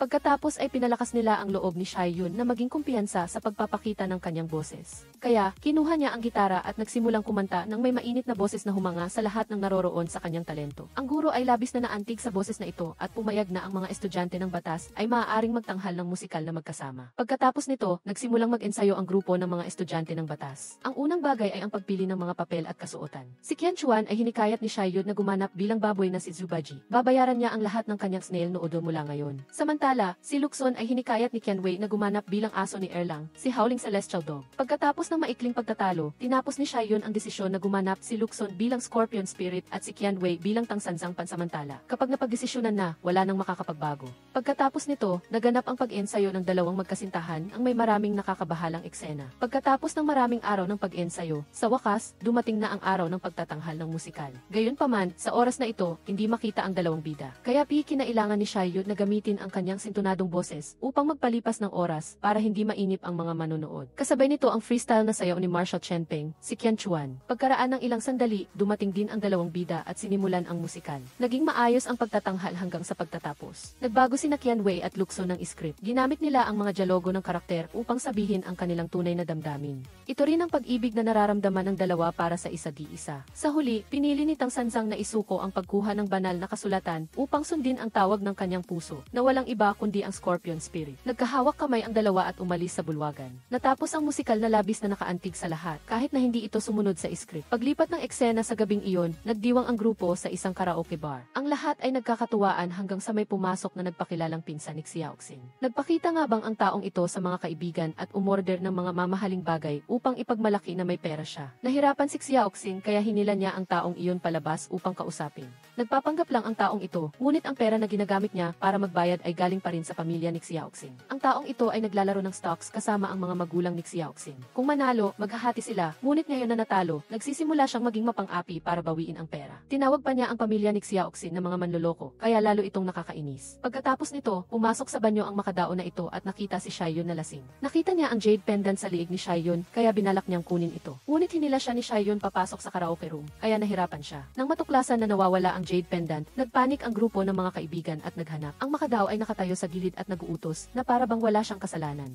Naalala ni Qian Wei ang nakaraan sa parehong sitwasyon. Pagkatapos, siya ay inakusahan kaya lumayo ang mga kaibigan niya sa paaralan at sinabi na siya ang kumuha ng pag-aari ni Lao Liu. Ngunit dahil alam na niya ito, nailantad niya na si Makadao ang kumuha ng pag-aari at natakot na mahuli kaya inilagay niya ito sa bag ni Qian Wei. Nagmatigas siyang hindi umamin kaya tinawag ni Qian Wei ang pulisya para imbestigahan. Nang tiningnan ang Kithi, tama nga na si Makadao ang kumuha at dinala siya ng pulisya. Ngunit nagpasya siyang itago ang bagay na ito at hindi ipaalam sa publiko kaya inakala ng lahat na siya ang kumuha at kumalat ang chismis sa buong paaralan. Dahil ayaw ni Qian Wei na sabihin ang katotohanan para mapawalang sala siya. Sumulat si Luxon ng isang papel para ipaliwanag ang katotohanan at idinikit ito sa paligid ng paaralan upang matulungan ang lahat na maunawaan ang tamang kwento tungkol kay Qian Wei. Habang nagdidikit si Luxon, nakita niya si Qian Wei, kaya nalaman niya na gawa niya ang lahat para tulungan siya. Nagpapasalamat si Qian Wei at sumama siya kay Luxon. Paglipat ng eksena sa magkasintahang Lao Liu at Chong Wen na kumakain sa kantin ng paaralan. Habang nag-uusap sila tungkol sa usapin ni Qian Wei, ay lalaking estudyante sa katabing mesa ang sinadyang magsalita ng masama tungkol kay Qian Wei. Hindi pinayagan ni Lao Liu na pag-usapan si Qian Wei ng ganoon, kaya tumayo siya at nakipagtalo sa binata at muntik na silang mag-away. Nang marinig ni Chong Wen ang gayong mga salita, nagalit siya kaya pinigilan niya si Lao Liu at lumapit sa estudyanteng iyon at humingi ng tawad. Ngunit matigas ang ulo niya kaya naasar si Chong Wen at nagkaroon ng gulo. Kinailangan ni Chong Wen na makipagkita sa tagapayo ng klase. Matigas pa rin siyang pinagtanggol ang kanyang pananaw hanggang sa binalak ng guro na tawagan ang kanyang mga magulang nang pumasok ang isa pang guro ni na Chong Wen at Luxon. Sinabi ng dalawa ang kanilang pananaw sa nangyari at sabay-sabay silang umalis sa opisina na talagang cool tignan at paglabas ay nakita nila si Qian Wei. Naghihintay siya sa kanilang dalawa upang bigyan si Chong Wen ng bagong salamin at pasalamatan siya sa pagtatanggol sa kanya laban sa mga chismis. Dahil sa insidenteng iyon, maraming estudyante sa paaralan ang nagkaisa upang suportahan si Qian Wei at makipaglaban kasama niya. Siniyasat sina Luxon at Qian Wei habang nagdidikit ng mga poster sa paaralan. Mabuti na lang at nakaisip si Xiaoxin ng paraan upang iligtas ang dalawa mula sa pagkahuli ng mga guro. Pagkatapos, umalis silang tatlo at may bigla ang kailangan si Qian Wei sa istasyon ng pulisya, kaya sinamahan siya ni Luxon.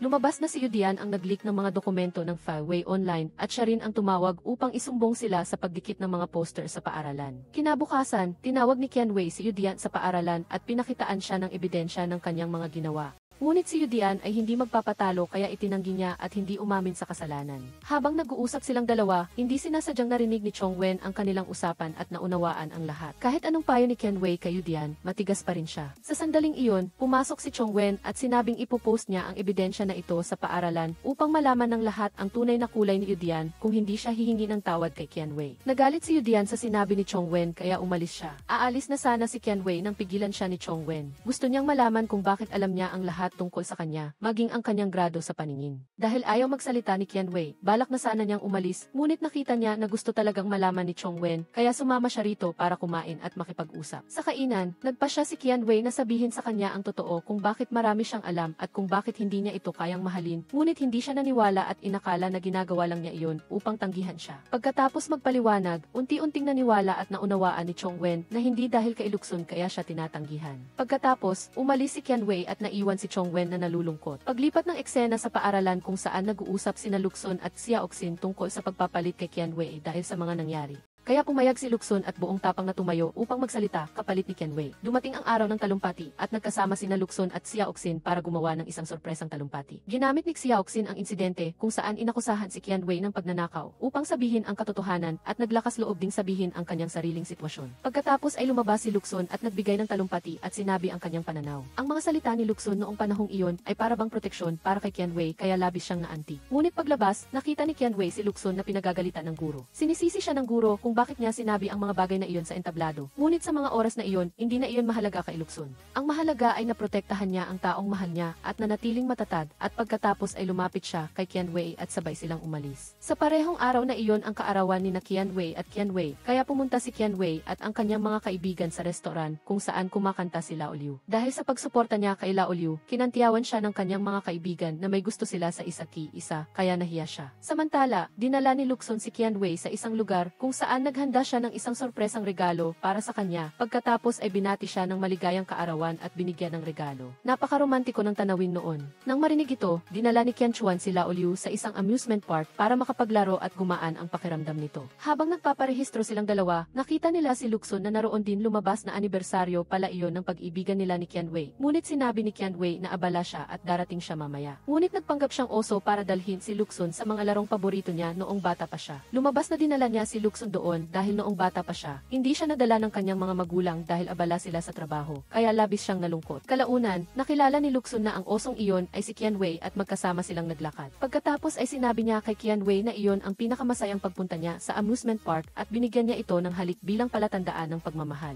Pumunta naman ang magkasintahang sina Qianchuan at Lao Liu sa bahay ng tatay ni Lao Liu para humingi ng pahintulot na ituloy niya ang kanyang pangarap sa industriya ng musika. Pagdating nila, nakita ni Qianchuan na mukhang gangster ang tatay ni Lao Liu kaya medyo natakot siya. Pumasok ang mag-ama para mag-usap ng pribado at dahil sa labis na pag-aalala, nagdesisyon si Qianchuan na pumasok at humingi ng pahintulot para kay Lao Liu. Lumabas na nagpapaputok lang pala ng baril at nag-uusap ang mag-ama at hindi tulad ng inisip niya. Pumayag ang tatay ni Lao Liu na ituloy niya ang kanyang pangarap. Pagkatapos, nagpalit ang eksena sa swimming pool sa eskwelahan ni Qianchuan. Palala ng palala ang swimming performance niya, kaya nag-alala ang kanyang coach. Kasabay nito, alam na ni Qianwei ang mangyayari sa hinaharap. Kaya tumawag siya sa coach ni Qianchuan at humingi ng isang araw na day off para sa kapatid upang maengganyo siya. Pumunta ang magkapatid sa baseball field at sinabi ni Qianwei sa kapatid na kung tatamaan niya ang 3 bola, kailangang tuparin ni Qianchuan ang hiling niya. Nagawa ito ni Qianwei kaya nagulat ang kapatid na lalaki at nagtataka kung kailan pa siya natuto nito. Sa pagkakataong ito, sinabi ni Qianwei na siya si Qianwei mula sa hinaharap kaya tumawa ang nakababatang kapatid at inisip na nababaliw ang atin niya. Para paniwalain ang nakababatang kapatid sa kanyang hinaharap, dinala niya si Qianchuan pa uwi at hinulaan ang resulta ng swimming competition sa GI ng araw na iyon. Kaya naniwala ang nakababatang kapatid at nagkaroon ng higit na kumpiyansa sa kanyang national swimming competition.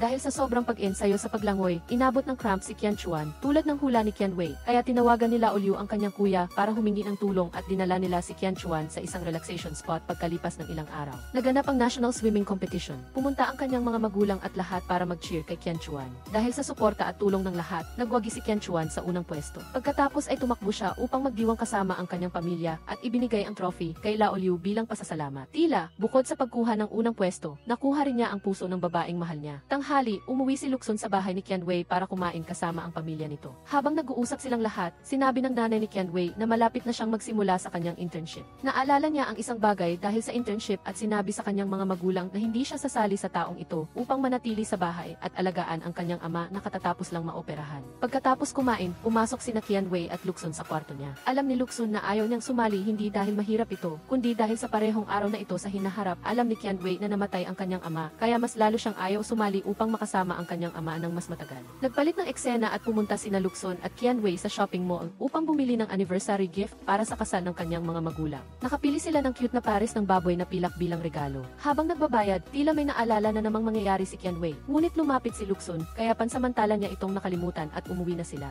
Kasabay nito, sa locker room ng swimming team, umaasa ang kanyang mga kasamahan at naniniwalang magdadala siya ng magandang resulta para sa team. Ngunit maya-maya, nakatanggap si Qianwei ng tawag mula sa coach ni Qianchuan, kaya pinuntahan niya ito. Habang naglalakad at nag-uusap silang dalawa, lumabas na nagka-cramp si Qianchuan habang naglalaban at dinala sa emergency room. Doon, na-diagnose ng doktor na may ligamentitis si Qianchuan at kailangan niyang magpahinga sa kompetisyon sa loob ng kalahating taon, kaya nalungkot siya at umalis. Bilang isang atlete, ang pagtigil sa paglalaro at pag-ensayo sa loob ng kalahating taon ay katumbas na ng pagretiro. Dahil sa sitwasyon, hinanap ni Lao Liu at Qianwei si Qianchuan hanggang gabi. Lumapit si Lao Liu kay Qianchuan para bigyan siya ng lakas ng loob at nagreklamo siya kung bakit napaka-hindi patas ng tadhana sa kanya ngayong malawak na ang landas niya sa esports. Nang makita ito ni Lao Liu, sinaway niya si Qianchuan na dapat siyang maniwala sa sarili at ibinalik sa kanya ang championship trophy para bigyan siya ng karagdagang lakas. Kasabay nito, dumating din sina Qianwei at Lukson para aliwin ang nakababatang kapatid. Tumawag din ang kanilang ama upang bigyan ng lakas ng loob si Qianchuan na kapag sumara ang isang pinto, magbubukas ang iba. Pagkatapos, kinuha ni Qianwei ang telepono at hindi nakalimutang bigyan ng lakas ng loob ang kanyang ama na pangalagaan ang kanyang kalusugan at maging maingat dahil alam niya sa hinaharap na magkakasakit ang kanyang ama sa loob ng ilang araw. Nagpalit ng eksena sa anniversary ng mga magulang ni Qianwei at Qianchuan. Nagdekorasyon ang tatlo para sorpresahin ang kanilang ama at ina. Tamang-tama, papasok na ang kanilang mga magulang kaya sinorpresa sila ng tatlo at labis na ikinatuwa ng kanilang mga magulang. Nagkainan sila ng masaya at sinabi ng ama ni Qianwei na may surprise gift siya para sa kanya at kinuha ito sa labas. Nagtagal ang lahat dahil hindi pa lumalabas ang kanilang ama, kaya tumakbo sila para tingnan at nakita siyang nakahiga sa sahig. Ngunit dahil alam na ni Qianwei ang mangyayari sa hinaharap, kalmado siyang kumilos at tumawag ng emergency. Kaya, sa kabutihang palad, hindi pa namatay ang kanyang ama noong dumating sila sa ospital. Hindi pa rin nakalimutan ng kanilang ama, ginamit niya ang huling lakas niya para ibigay ang regalo, ang singsing na inilaan niya kay Qianwei at sinabing bumili ng mga bagay ang kanyang asawa at anak para sa kanya. Maya-maya, ipinahayag ng doktor ang balita na pumanaw na ang ama ni Qianwei na labis na nagpasakit sa pamilya niya. Kahit pa bumalik siya sa nakaraan, hindi pa rin niya mababago ito. Bumalik si Qianwei sa bahay at naglinis, inaalala ang mga alaala ng kanyang pamilya. Sa sandaling ito, dumating si Lukson para tingnan si Qianwei at nakita siyang umiinom ng alak. Sinabihan niya itong tumigil, ngunit hindi siya nakinig, kaya binomba niya siya ng tubig para magising siya at ibinigay sa kanya ang sulat na isinulat ng kanyang ama bago siya namatay para kay Qianwei. Pagkatapos ay lumabas si Lukson sa sala at sumunod si Qianwei. Pinunasan ni Lukson ang kanyang katawan at binuksan niya ang sulat. Sa totoo lang, alam na ng ama ni Qianwei ang kanyang sakit, ngunit itinago niya ito sa kanyang sarili upang maging masaya kasama ang pamilya niya sa nalalabing mga araw. At gusto niyang ituloy ni Qianwei ang internship para magkatotoo ang pangarap niya. Nagbigay ng aliw at suporta si Lukson sa tabi niya at pagkatapos ay magkasama silang nagpatuloy sa National Internship Exam. Dumating ang araw ng pagsusulit. Magkahawak kamay silang pumasok sa silid-aralan. Ang resulta muling nakuha ni Qianwei ang pinakamataas na marka at pangalawa naman si Lukson, kaya inirekomenda ng guro si Qianwei na mag-intern sa Jinyuan Law Firm. Talagang isang magandang at matalinong Perez. Maganda na, matalino pa. Lumipat ang eksena kay Chongwen na nakaupo sa opisina at nakita ang resume. Naghanda rin si Qianwei na pumasok sa Jinyuan Law Firm para sa kanyang internship at inatasan siya ng pinuno na makipagkita sa isang kliyente. Dumating si Chongwen doon at dahil lasing ang kliyente, wala siyang nagawa kundi isakay ito sa bus. Sa bus, tinanong ng kliyente kung may problema sa file at sinabi niya na maayos ang lahat kahit sa loob niya, alam niyang maraming problema sa file. Ngunit dahil may direktiba, bumaba na sana si Chongwen sa bus. Ngunit nanaig ang kanyang profesional na budhi. Bumalik si Chongwen at umupo sa tabi ng kliyente at sinabi ang mga problema sa file at nagbigay ng ilang payo bago umalis. Kinaumagahan sa Jinyuan Law Firm, pumasok si Qianwei sa kanyang unang araw ng internship doon. Dahil sa karanasan niya sa pagtatrabaho sa hinaharap, marami siyang inihanda kaya humanga ang lahat sa kanyang pagiging masigasi. Kasabay nito, dumating din si Chongwen kasama si Attorney Zhang kaya nagpakilala sila. Pagkatapos, dahil si Chongwen ang intern sa nakaraang batch, inatasan siyang tulungan ang bagong internship team. Nagpalit ng eksena kay Lukson na nag-intern din sa hukuman. Naalala niya si Qianwei kaya nag-text siya para mag-aya ng date sa New Year Eve na kaarawan din niya. Ngunit sinabi ni Qianwei na mag-o nag-overtime siya at abala, pero sa totoo lang, hindi niya nakalimutan ang kaarawan nito at naghahanda siya ng regalo para kay Lukson. Nang sandaling iyon, habang si Qianwei ay nasa opisina, dumaan si Chongwen, kaya huminto siya at nakipag-usap ng kaunti sa kanya. Pagkatapos, bumaba silang dalawa sa opisina, aalis na sana sila nang biglang umulan ng malakas. Sakto namang alam ni Lukson na umuulan, kaya pumunta siya para sunduin si Qianwei. Nang makita niyang umalis ang dalawa, nalungkot din si Chongwen dahil mahal pa rin niya si Qianwei. Kinaumagahan, habang tinuturuan ni Chongwen ang internship team, dumating sina Attorneys Hang at ang kanyang kasamahan at hiniling sa iba pang interns na lumabas, habang si Qianwei ay naiwan dahil kasali siya sa kasong ginagawa nila. Habang nakaupo doon, matapos marinig ang paglalahad ni Attorneys Hang tungkol sa kahilingan ng kliyente na tanggalin sa trabaho ang isang empleyado ng walang dahilan, humingi sila ng tulong. Kahit na nagbigay ng tulong ang Jinyuan Law Firm at ipinaliwanag ni Chongwen ang paraan ng pagtatrabaho, naunawaan ni Qianwei na mali ang ginawa ni Attorneys Hang. Hinayaan siya ni Attorneys Hang na pangasiwaan ang kaso kasama si Chongwen, ngunit matapang siyang tumanggi at umalis dahil labag iyon sa profesional na etika ni Qianwei. Nag-ayos siya ng kanyang mga gamit at nag-resign na sa kanyang internship doon. Pagsapit ng gabi, umuwi si Qianwei at nakipag-usap kay Lukson. Dahil sa takot na magselo si Lukson, humingi ng opinyon si Qianwei sa kanya tungkol sa gusto niyang tulungan sina Chongwen at Attorneys Hang na iwan ang kaso dahil ayaw niyang magkamali ang dalawa dahil sa pera at pumayag si Lukson. Kinabukasan, nakipagkita siya kay Chongwen sa ospital kung saan nagpapaswero si Qin Fen, ang taong ay dedemanda ng kumpanya niya at sinabi niya ang dahilan kung bakit siya nakipagkita. Pagkatapos, sinundan nilang dalawa si Qin Fen para ipakita ni Qianwei kay Chongwen ang buhay ni Qin Fen at hinikayat siyang baguhin ang kanyang desisyon upang maging isang mabuting abogado. Pagkatapos marinig ang mga salitang iyon, pumayag si Chongwen at umuwi silang dalawa ng magkasama habang nag-uusap. Sinabi niya na palagi siyang umaasa na maging masaya si Qianwei anuman ang mangyari. Nagpalit ng eksena sa gathering ng internship team ng Jinyuan Law Firm noong araw na iyon. Nag-iwan si Chongwen ng puwang sa kanyang damit at hiniling kay Qianwei na sulatan iyon ng wish para sa kanya. Pagkatapos, sabay-sabay silang kumain at uminom hanggang sa mabusog.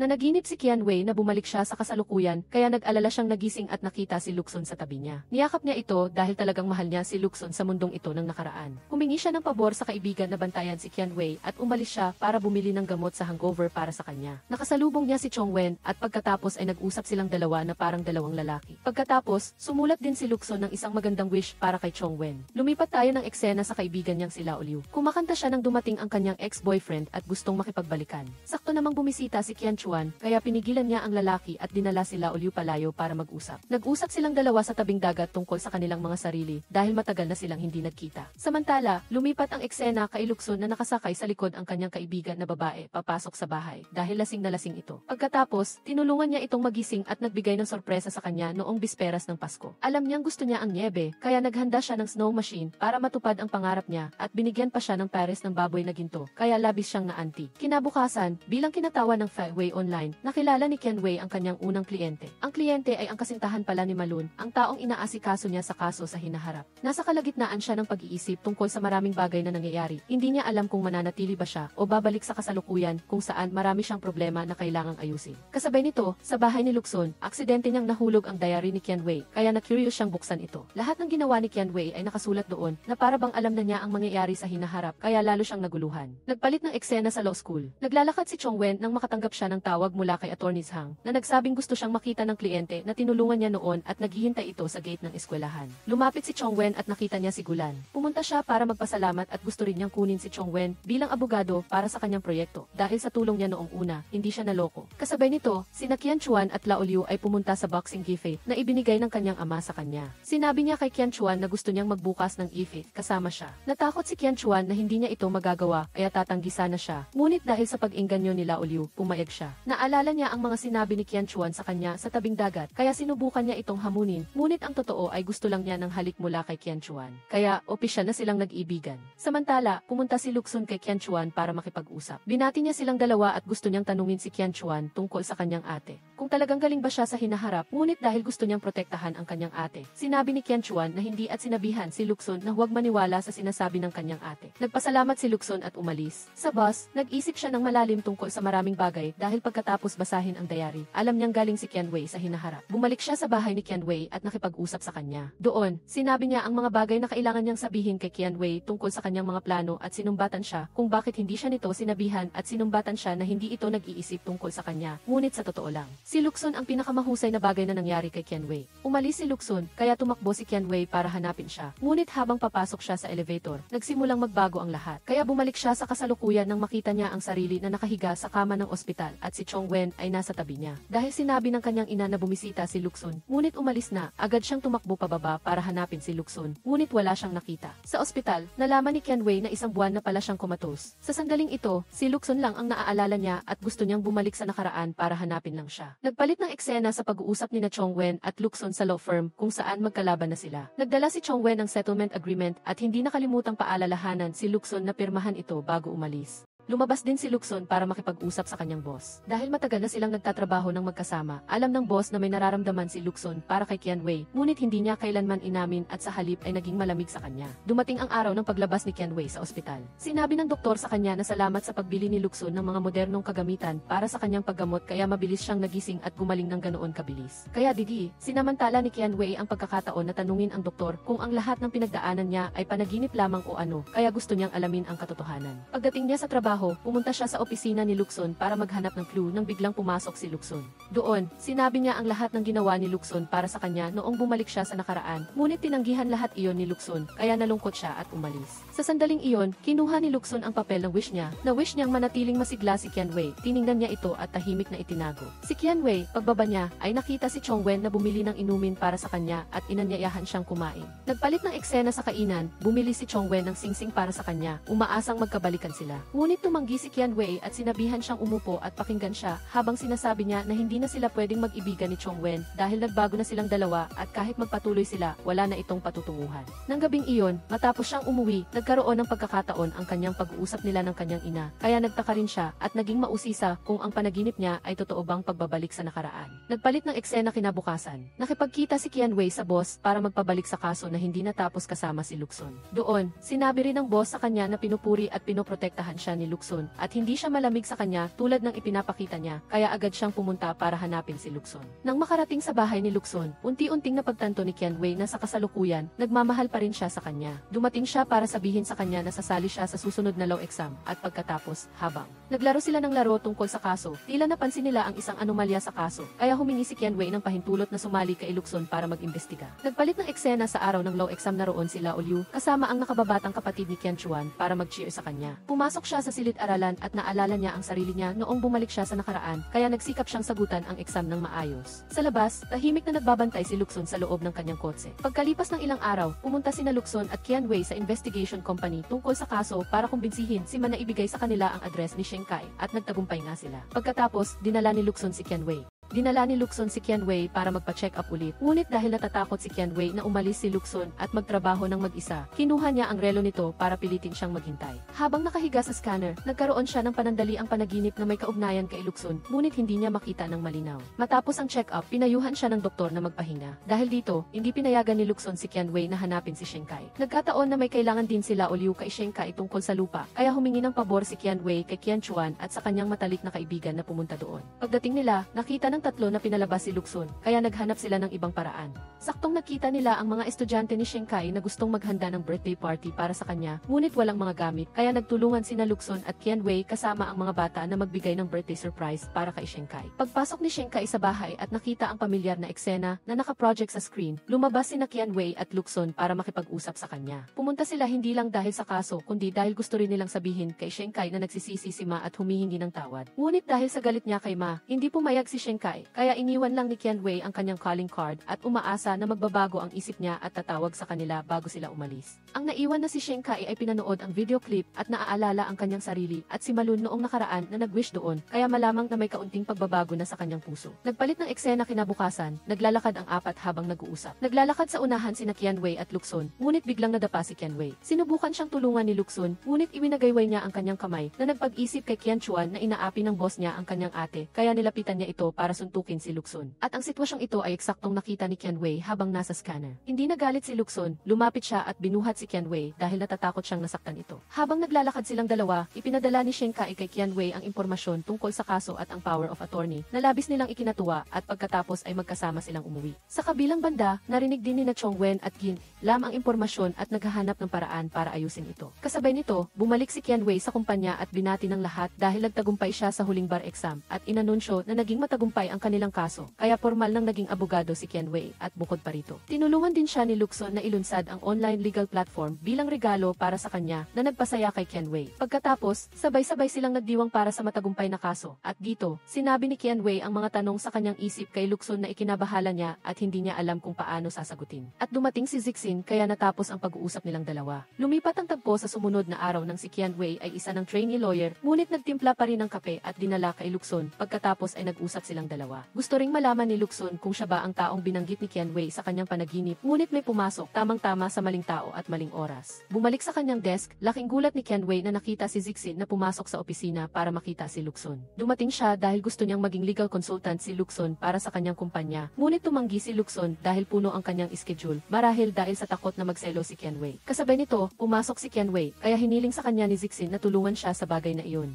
Ikinasaya ito ni Qianwei at agad siyang pumayag, pagkatapos ay sabay silang nagtimpla ng kape at nag-usap. Lumipat ang tagpo dahil sa pag-aalala ni Qianwei na baka ma-involve siya sa isang love triangle kapag bumalik si Zixin para suyuin si Lukson, kaya tumawag siya para humingi ng payo sa kanyang nakababatang kapatid. At pagkatapos ay nagpadala ng sasakyan si Lukson para ihatid siya pauwi. Tunay na malamig sa labas pero maraming pera sa loob, hindi ba mga kaibigan? Kinabukasan, nag-usap ang boss at si Lukson. Nahulaan ng boss na hindi gagawing consultant ni Lukson si Zixin dahil sa takot na magselo si Qianwei at sinabihan niya itong samantalahin ang pagkakataon dahil baka wala na ito sa hinaharap. Na nagpaisip din kay Lukson dahil alam niyang mahal niya si Qianwei. Lumipat ang tagpo sa set ng pelikula ni Zixin. Pumunta sina Qianwei at Lukson para tingnan ang sitwasyon. At tamang-tama ay may eksena ng abogado, kaya hiniling ni Zixin kay Lukson na mag-eksena kasama siya, ngunit paano hahayaan ng taong nagmamahal na mag-eksena kasama ng iba, kaya nagpresenta si Qianwei na humalili. Ang pag-arte nilang dalawa ay parang totoo. Pagkatapos ay biglang natumba ang isang tabla sa likuran ni Qianwei. Buti na lang at nandoon si Lukson at hinila siya sa tabi niya. Pagkatapos ay inihatid ni Lukson sina Qianwei at Zixin pauwi. Ngunit pagdating nila sa bahay ni Qianwei ay may kailangan pa silang ayusin ni Zixin at umalis kaagad sila kahit gusto ni Qianwei na sumama. Ngunit dala niya ang financial documents ni Zixin, kaya ginamit niya itong dahilan para makapunta doon. Lumalabas na sina Lukson at Zixin ay nasa bahay niya para pag-usapan ang trabaho at hindi tulad ng kinakatakutan ni Qianwei. Hindi sinasadyang natapunan ng mainit na tubig si Zixin habang nagtitimpla ng tsaa, kaya di gustong kumuha ni Qianwei ng gamot para kay Zixin. Pinigilan siya ni Lukson na pumasok sa study room para maghanap, kaya nagkaroon sila ng pagtatalo at umuwi siya. Dahil gustong malaman kung bakit hindi pinayagan si Qianwei na pumasok sa study room para hanapan siya ng gamot, binuksan ni Zixin ang pinto at tumakbo palabas ang aso na laging binabanggit ni Qianwei na nagpaliwanag ng lahat kay Zixin. At pinayuhan niya si Lukson na hanapin si Qianwei bago pa niya ito tuluyang mawala. Hinabol ni Lukson si Qianwei hanggang sa bahay nito, ngunit hindi siya nagkaroon ng lakas ng loob na bumaba sa kotse hanggang sa umakyat na si Qianwei. Saka lang siya tumakbo at tumayo sa ilalim ng ulan at umamin.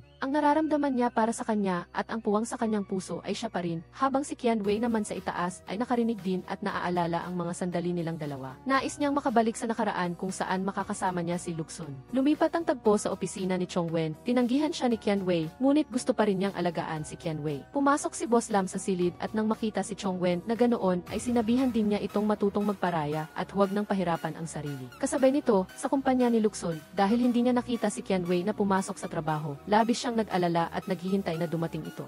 Naintindihan ang nararamdaman ni Lukson, kaya pumasok ang boss at nagbanta na isisiwalat ang tungkol sa kanyang pag-ibig at hindi na siya tutulungan. Alam niyang may appointment si Qianwei sa ospital, kaya pumunta si Lukson para hanapin siya at kausapin, ngunit hindi niya alam kung paano magsisimula habang nagdadalawang isip siya. Biglang nasa likod na pala niya si Qianwei na nagpakabigla kay Lukson, kaya nautal na siya sa pagsasalita. Lumipat ang tagpo kina Lao Liu at Qian Chuan sa kasalukuyan na pumunta sa binili ni Lao Liu na snail noodle shop, at nang dumating sila ay may nangyari. Sinabi ng customer na hindi na tulad ng dati ang kalidad ng snail noodles. Buti na lang at pagkatapos mamatay ng kanyang ama, naglakbay si Qian Chuan kasama ang kanyang ina. Sina ina kaya marunong siyang magluto ng ganitong uri ng snail noodles. Hindi nagdalawang isip, bumili siya ng sangkap at niluto ito para sa customer. Sadyang nasiyahan ang customer sa pagkain, kaya nailigtas ni Qian Chuan ang tindahan ni Lao Liu at nakuha pa ang pagmamahal ni Lao Liu. Lumipat sa kumpanya ni Lukson, pumasok si Qianwei na nakasuot ng napakagandang damit na kakaiba sa karaniwan, kaya na-curious si Lukson kung saan siya pupunta. Nang malaman niyang makikipag-date ito sa iba, hindi niya ito gusto, kaya sinundan niya ito sa elevator para kunwari ay may trabaho at tawagin siyang umakyat. Ngunit hindi siya nagtagumpay, kaya sinundan na lang niya ito pababa sa coffee shop para manood. Sa hindi inaasahan, ang mga nakikipag-date kay Qianwei ngayon na ipinakilala ng kanyang ina ay pawang hindi rin normal, kaya tuwang-tuwa si Lukson. Ngunit upang maging handa, lakas loob na tinawagan ni Lukson ang ina ni Qianwei upang humiling na isali siya sa grupo ng mga nag-a-arrange date ni Qianwei upang takutin ang ibang kalaban at hindi mabigyan ng pagkakataon ang sinuman. Napakahusay mo talaga, Lukson. Lumipat naman tayo kina Lao Liu at Qian Chuan na naglalakad at dumaan sa dating dating inuupuan nilang tindahan ng inumin. Inanyayahan ni Qian Chuan si Lao Liu na pumasok doon para alalahanin ang kanilang mga alaala sa kolehiyo. Ngunit bigla silang nakakita ng isang tao na naghahanda na mag-propose, kaya tumulong din silang dalawa, ngunit pagdating ng lalaking ikakasal, nagkaaberya sa musika at hindi ito tumugtog. Dahil mabilis siyang mag-isip, umawit si Lao Liu para maging mas romantiko ang kapaligiran, ngunit dahil sa kaba ay sintonado siya. Naintindihan ni Qian Chuan ang ibig sabihin niya, kaya lumapit siya upang tulungan siyang maging komportable para makasuporta siya ng husto at nagtagumpay ang proposal. Salamat sa kanilang dalawa. Pagkatapos, umuwi silang dalawa at nang magpaalam, kinuha ni Qian Chuan ang lahat ng kanyang lakas ng loob upang sabihin kay Lao Liu ang nararamdaman niya at hilingin na maging kasintahan niya ito. Umiti si Lao Liu at pumayag. Kinabukasan, naglalakad si Chong Wen sa kalsada nang makita niya ang uri ng bulaklak na gusto ni Qian Wei kaya bumili siya para ibigay dito. Kasabay nito, ipinagpatuloy ni Qian Wei ang kanyang planong arranged date para inisin si Luxun. Naupo si Luxun at patuloy na ng gulo kaya hindi naging mapayapa ang arranged date ni Qian Wei. Nang makita niyang paparating si Chong Wen, hindi na siya mapakali. Matapang siyang lumapit sa mesa ni Qian Wei at nagpahayag ng pag-ibig sa kanya at na ang puwang sa puso ni Luxun ay siya. Pagkatapos ay inakay niya si Qian Wei paalis sa harap ni Chong Wen, na naging dahilan upang maunawaan niya na wala na rin siyang pag-asa. Samantala, sina Qian Wei at Luxun ay pumunta sa dalampasigan at ibinunyag ang kanilang mga damdamin na matagal na nilang itinago. Simula noon, sabay silang nag-develop ng online legal platform at nagkakaroon na ng magandang pag-unlad. Lumipat ang tagpo, nagpatingin si Qian Wei at napanaginipan niyang sinaktan si Luxun, kaya nag-alala siya at pinayuhan itong maging maingat. Kasabay nito, pumunta sina Chong Wen at Qin Lam para makipagkita kay Professor Wang. May pinaplano silang tatlo at nag-aalala silang sisirain ang online legal platform ni Qian Wei at Luxun ang kanilang plano at ilalantad ang kanilang ginagawa, kaya sinabihan nila si Chong Wen na humanap ng paraan para ayusin ito. Kahit nakalaban ng kumpanya ni Luxun si Chong Wen, nag-alala siya kay Qian Wei kaya nakipagkita siya kay Luxun para makipag-usap at sinabi ni Chong Wen na gusto niyang bilhin ang online legal platform. At binalaan din si Luxun na sundin siya. Ngunit ang taong tulad ni Luxun ay matigas ang ulo na at dahil si Chong Wen pa ang nagmungkahi, tiyak na hindi ito makikinig at umalis. Pagdating sa bahay, nag-alala si Qian Wei at gustong malaman kung saan nagpunta si Luxun dahil baka magkatotoo ang panaginip niya. Samantala, inisip ni Luxun na stress ang kasintahan niya kaya tinanong niya ito kung ano ang kinakatakutan niya at kung bakit siya ganoon. Wala nang nagawa si Qian Wei kundi ibahagi sa kanya na tuwing nagpapa-check up siya ay may nakikita siyang propesya na nagkakatotoo kaya labis siyang nag-aalala kay Luxun. Habang nag-uusap silang dalawa, biglang dumating ang mga magulang ni Luxun para bumisita at dahil nahihiya si Qian Wei sa mga magulang ni Luxun, nagtago siya sa dressing room ngunit natuklasan din sa huli, nakakatuwa talaga. Lumipat ang tagpo sa kumpanya ni Luxun sa pamamagitan ng online legal platform na malapit nang lumagda sa isang kontrata sa kumpanyang Guanghua. Nalaman ni Qian Wei at Luxun ang maraming kahina-hinalang gawain na ginawa ni Teachers Hang at ng kumpanyang Qingyon na pangunahing naugnay sa money laundering. Sinundan nila ang mga pahiwatig at sinikap na makipag-ugnayan sa mga taong sangkot sa kaso upang imbestigahan ang pangyayaring ito. Alam nilang nasa ospital si Gen Yuan, ang asawa ni Teachers Hang, kaya dinalaw nila ito kasama ang kanyang anak. Sa pamamagitan nito, naresolba ang problema ng mag-ina at dahil doon, sinabi ni Yuan na tutulungan niya si Qian Wei sa kasong ito. Habang lalong lumilinaw ang pangyayari, naglaro ng marumi ang kumpanya ni Lam sa pamamagitan ng pagpapadala ng mga tao upang sirain ang kumpanya ni Luxun at saktan silang dalawa. Ang mga eksenang ito ay eksaktong katulad ng mga panaginip ni Qian Wei kaya natakot siya na baka mapahamak si Luxun. Sa sandaling sasaksakin na sana ng kriminal si Luxun, nasalo niya ito at binugbog. Kasabay nito, dumating sina Lao Liu at Qian Chuan kasama ang kanilang social team para sagipin silang tatlo at dinala sila sa ospital para tingnan. Buti na lang at nasugatan lang si Luxun sa kamay. Ang layunin ng kumpanya sa pagsira sa opisina ni Luxun ay upang sirain ang ebidensya at pahabain ang oras ng kumpanyang Qingyon. Nakipagkita si Luxun kay Udayan sa isang coffee shop. Nagtatrabaho rin siya sa kumpanyang Qingyon kaya hinikayat niya itong sumuko dahil ang mga ebidensya na nakalap niya ay tiyak na magpapalinaw sa sitwasyon sa lalong madaling panahon. Pagkatapos niyang ihatid ito pa uwi, nakita sila ni Teachers Hang kaya tinawagan niya si Yudian sa telepono. Sinabi rin ni Yudian kay Teachers Hang na ayaw niyang panagutan ang kasalanan ng iba at alam niya ang plano ni Teachers Hang, kaya galit na galit ito at naghanap ng paraan para ayusin ito. Sa pamamagitan ni Yuan, nalaman ni Luxun ang impormasyon, ngunit kailangan niyang pumunta sa lumang bahay nito para kunin kaya sinabi niya ito kay Qian Wei na pupunta siya doon. Ngunit hindi niya alam na sinusubaybayan siya ni Teachers Hang at naghihintay na pumasok siya sa bahay. Ikinandado niya ang pinto at sinunog ang bahay para saktan si Luxun. Ngunit buti na lang at dumating si Qian Wei sa tamang oras, sinira ang kandado, iniligtas si Luxun at tumawag ng bumbero. Talagang kinalaban nila ang masasamang tao. Lumipat ang tagpo sa bahay ni Qian Wei. Ang nakababatang kapatid na lalaki na madalas mang-asar sa kanya ay nagbalat ng prutas para sa kanya. Tiyak na maihihingin itong pabor. Ang totoo, gusto ng pamilya ni Lao Liu na makipagkita sa kanilang pamilya. Ngunit nag-aalangan si Qian Chuan dahil sa tingin niya ay tagapagpatakbo lang siya ng gife at hindi karapat-dapat para sa pamilya ni Lao Liu kaya kailangan niya ng payo ni Qian Wei. Mukhang maganda ang pag-usad ng pag-ibigan ni Lao Liu at Qian Chuan.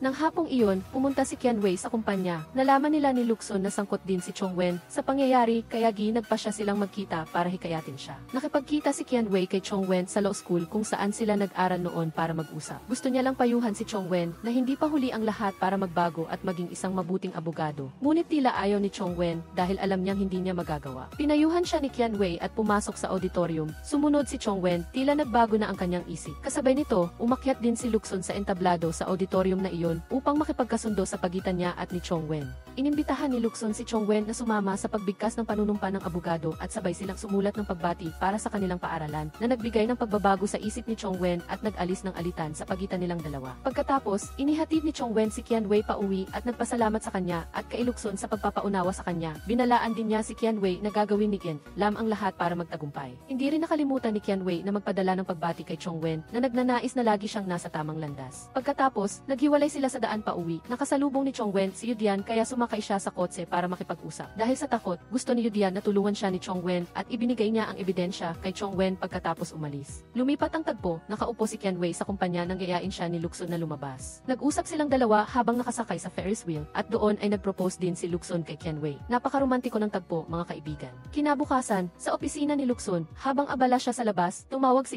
Lam. Gusto niyang makipagpalitan ng impormasyon sa trabaho at makipagkita kay Lukson. Ang lugar ay eksakto sa panaginip ni Qianwei kung saan mapapahamak si Lukson, kaya humingi siya ng ibang araw at nagbago ng isip na itigil ang kaso dahil sa pag-aalala para sa kaligtasan ni Lukson. Lumipat ang tagpo sa araw ng pagkikita ng pamilya ni Qianchuan at Laolyu. Nag-uusap ang mag-ina sa labas at nag-aalala sila dahil dinala si Qianchuan ng ama ni Laolyu. Natatakot sila kung may problema ba, ngunit ang totoo ay gusto lang siyang makita para subukan ang kanyang katapatan. Pagkatapos ay bumalik silang lahat at nag-usap ng masaya at pumayag pa silang magpakasal. Lumipat sa eksena ni Qianwei at Lukson na naglalakad at nag-uusap. Nag-usap sila tungkol sa pagpapakasal kaya tila may ideya si Lukson, kaya nakipagkita siya sa lahat para humingi ng tulong. Samantala, dahil ayaw ni Qianwei na mapahamak si Lukson, naghanda siya at mag-isang pumunta para makipagkita kay Lam. Sa kumpanya, nalaman ni Chongwen na kumuha si Lamxia ng malaking halaga ng pera at nakikipagkita kay Qianwei kaya agad siyang tumawag kay Lam at nagmaneho papunta sa lugar. Habang hinahanap ni Qianwei si Lam, naghahanda naman si Lukson ng sorpresa para sa kanya. Tumakbo si Chongwen sa lugar, ngunit hindi niya nakita si Qianwei kaya nakipagtalo siya kay Lamxia. Balak sana ni Lamxia na dalhin siya para tumakas ngunit dahil sinabi ni Chongwen na gusto niyang sumuko, pinatay niya ito at inihulog sa dagat. Kasabay nito, habang naghahanda si Lukson ng sorpresa para kay Qianwei, napanood niya ang video na ni-record nito para ipaliwanag ang lahat sa kanya kaya agad siyang nagtungo para hanapin siya. Tungkol kay Qianwei, tama ang hinala niya. Pagdating sa tagpuan, sinadya siyang banggain ang sasakyan ng tauhan ni Lamxia. Ngunit sa pinakamahalagang sandali, dumating si Lukson at direktang binangga ng kotse ang kalaban, ngunit tumaob ang sasakyan niya habang nakatakas ang kalaban.